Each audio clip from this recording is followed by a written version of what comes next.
Halo, kembali berjumpa dengan saya Herzman Arif dari Forum News Network. Tadi saya yakin sebagian besar dari Anda mengikuti dialog nasional yang digelar oleh Front Pembela Islam. Nah, Bung Rocky kan juga hadir ya. Waktu tadi ya Bung Rocky. Sekarang saya ajak Anda untuk dialog langsung dengan Bung Rocky. Gitu.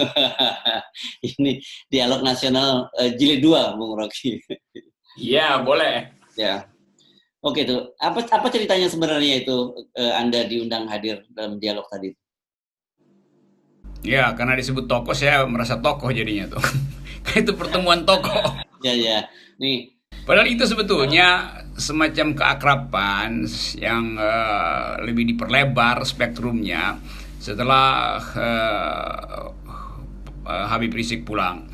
Kan Habib Rizik masih tetap dilokasikan di Petamburan sehingga belum bertemu secara lengkap dengan banyak tokoh. Jadi sekaligus reuni 212, lalu uh, banyak tokoh diundang untuk kasih pendapat. Saya kasih beberapa poin kecil di situ untuk mengingatkan bahwa yang kita perlukan adalah merapikan barisan supaya bisa berjalan di jalan perubahan, bukan lagi jalan Petamburan, bukan lagi jalan Atmajaya, tapi di jalan perubahan. ya ya ya. Oke, memang menarik, tapi fokus orang selalu melihat hadirnya bertemunya dua tokoh meskipun tidak langsung ya. Ada Gatot Nurmantio dengan Habib Rizik Sihab gitu yang selama ini orang sebenarnya meraba-raba itu bagaimana sih hubungan keduanya ini. Tapi kalau dari acara tadi clear gitu ya, kelihatannya hubungan antara keduanya, Bung Rocky.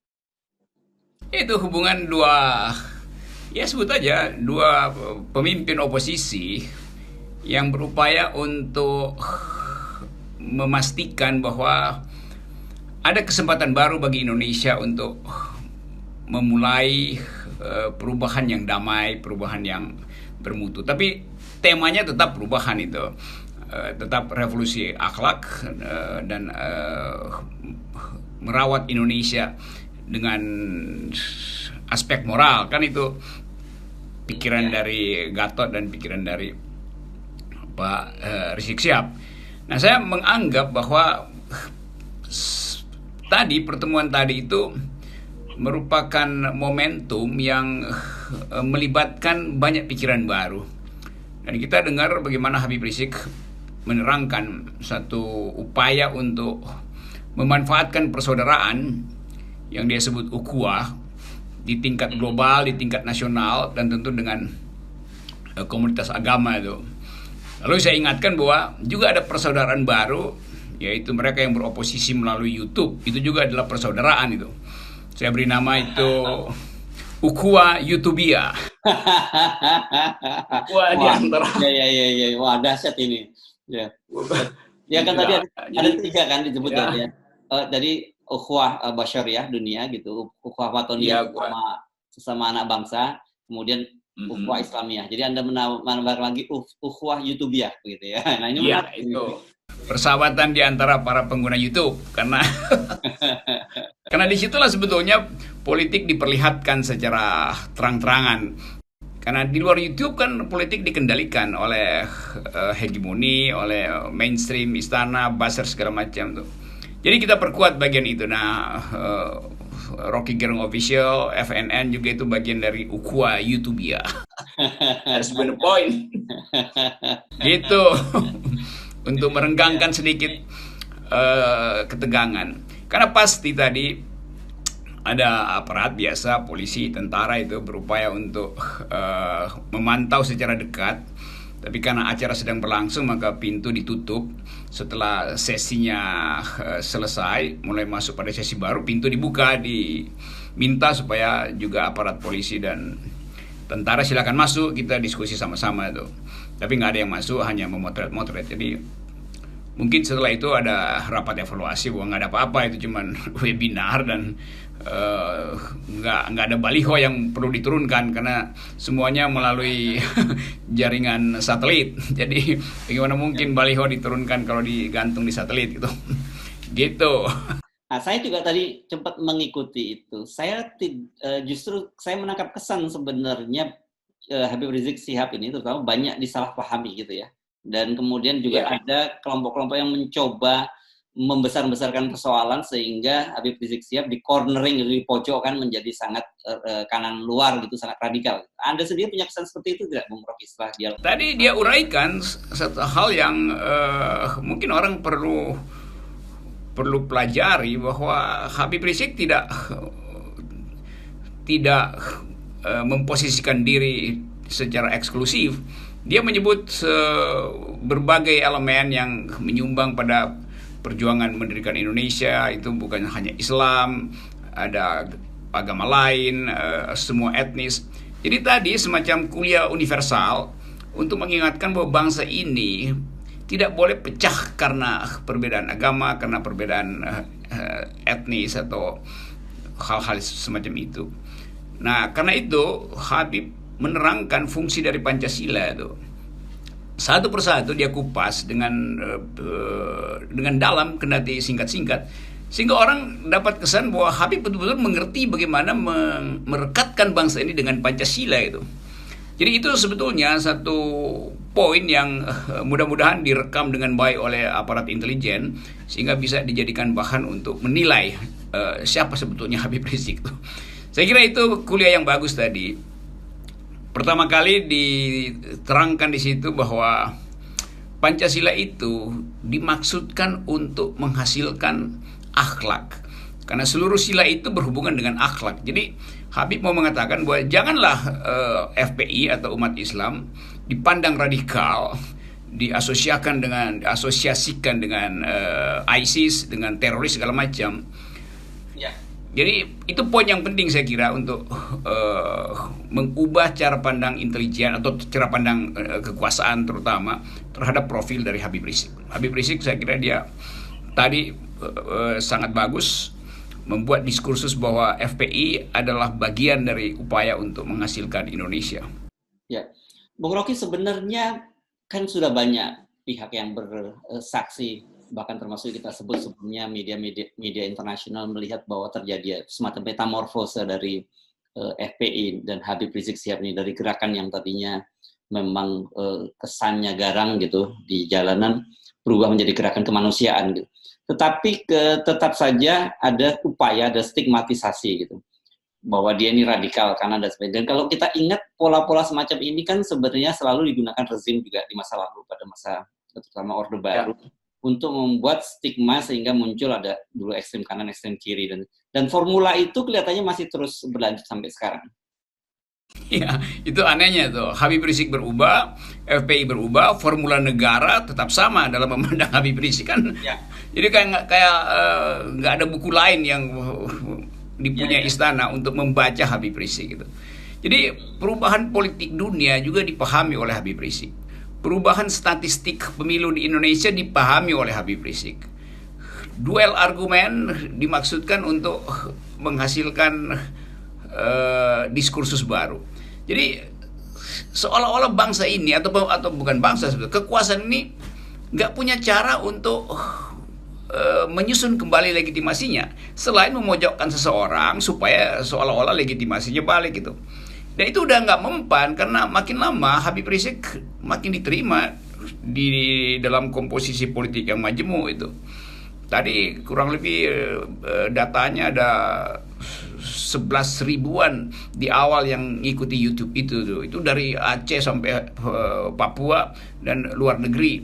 Dan itu kan menunjukkan orang ingin tahu apa sebetulnya pikiran Habib Rizik terhadap Indonesia itu.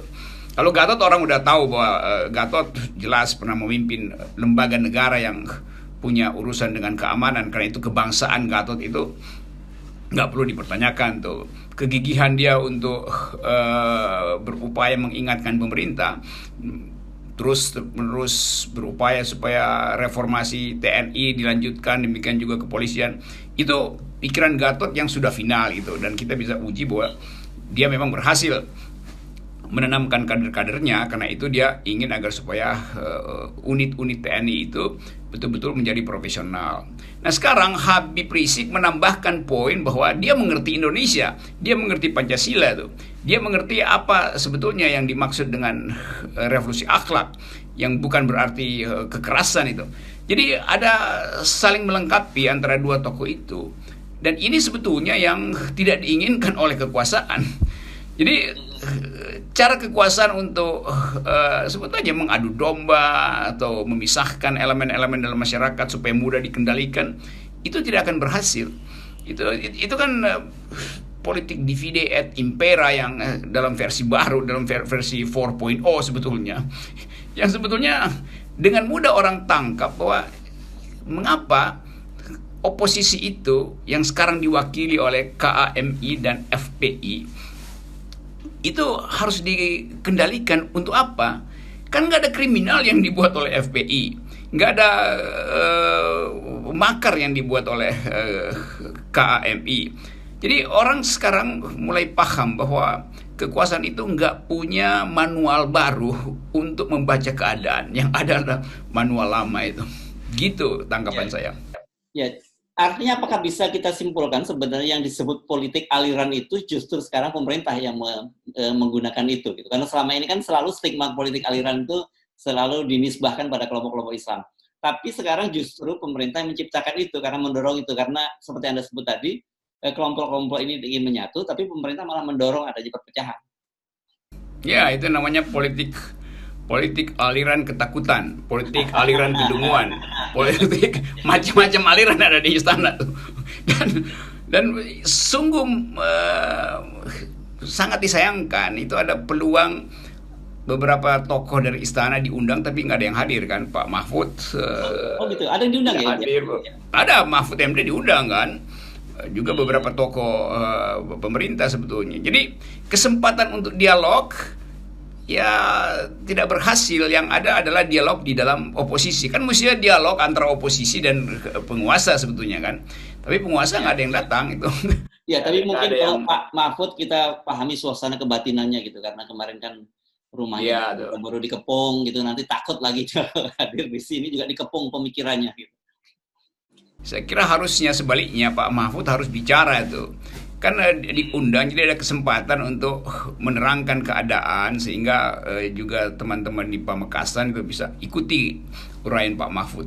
Kan justru di dalam forum itu Mahfud punya kemampuan untuk mengucapkan bahkan kritik atau evaluasi keadaan sehingga orang langsung dapat kesan atau dapat inspirasi tentang apa sebetulnya yang harus dilakukan supaya nggak ada demonstrasi yang bersifat intimidatif gitu kan. Itu sebetulnya atau minimal kirim orang dari istana untuk ikuti webinar bersama-sama dengan 212 itu. Keakraban itu yang tidak terjadi. Saya baru ngeh kalau ternyata saya pikir ini tadinya konsolidasi kelompok oposisi, ternyata bukan. Ini memang betul-betul dimaksudkan untuk dialog ya? Ya, judulnya dialog. Kalau konsolidasi udah terjadi tanpa webinar, oposisi sudah solid, sudah mengalami konsolidasi itu. Ini oposisi outdoor ya, bukan oposisi indoor nih. Oposisi indoor tuh ada PKS sama Demokrat. Jadi terlihat bahwa kelompok ini, kelompok FPI atau 212 khususnya itu, tetap dicurigai oleh kekuasaan. Dan ini yang menghalangi dialog sebetulnya. Padahal tema kita kemarin tadi itu adalah dialog nasional itu. Karena itu beberapa tokoh nasional, baik yang oposisi maupun di kekuasaan, diundang untuk ya 2-3 menit mengucapkan sesuatu tuh. Jadi sayang aja momentum ini tidak dimanfaatkan oleh pihak istana. Ya, tapi kalau kita melihat narasi yang disampaikan oleh Habib Rizik Syihab dengan panjang lebar, saya kelihatannya sebenarnya apa yang dia bawa itu sangat akomodatif ya, gagasan-gagasan yang dia bawa itu bukan konfrontatif seperti yang selama ini kita bayangkan. Betul, itu narasi Habib Rizik sangat diplomatis sebetulnya, mengundang diplomatis dalam arti baik itu, mengundang pembicaraan terbuka dengan kekuasaan itu, dan nggak ada bayangan Habib Rizik sebagai singa panggung itu betul-betul sebagai intelektual tuh. Biasanya kan begitu ada mic, Habib Rizik itu nggak tahan, dia mesti ngoceh terus-menerus dan retorikanya makin lama makin tinggi. Jadi Habib bisa bedakan antara pidato di depan mic di jalan dan masuk di dalam suasana akademis itu. Nah, tadi itu sangat akademis sehingga orang mengenal sebut aja ciri lain dari Habib Rizik yang bisa dengan tenang menguraikan problem tanpa teks dan berupaya untuk mengirim pesan pada kekuasaan bahwa kita satu bangsa, kita nggak boleh pecah, kita harus menatap masa depan dengan kemampuan untuk saling memperkuat. Itu sebetulnya undangan intelektual untuk berdialog tentang masa depan Indonesia. Jadi Habib ucapkan itu dengan cara yang sangat meyakinkan dan bahkan ditambahkan dengan cara yang bermartabat itu. Ya, oke. Jadi saya dapat poinnya kalau tadi Habib Rizik memaparkan pentingnya 3 ukhuwah tadi, ukhuwah basyariah itu dunia tadi, ukhuwah watoniyah sebagai anak bangsa, ukhuwah islamiyah sebagai orang Islam bagian dari bangsa ini juga, dan Anda Habib Rocky Gerung menambahkan dengan apa tadi, ukhuwah YouTubiah. Oke. Ya, semoga ada dialog lagi dengan istana melalui ukhuwah YouTubiah. Baik, terima kasih Habib Rocky Gerung. Oke, FNN berjaya.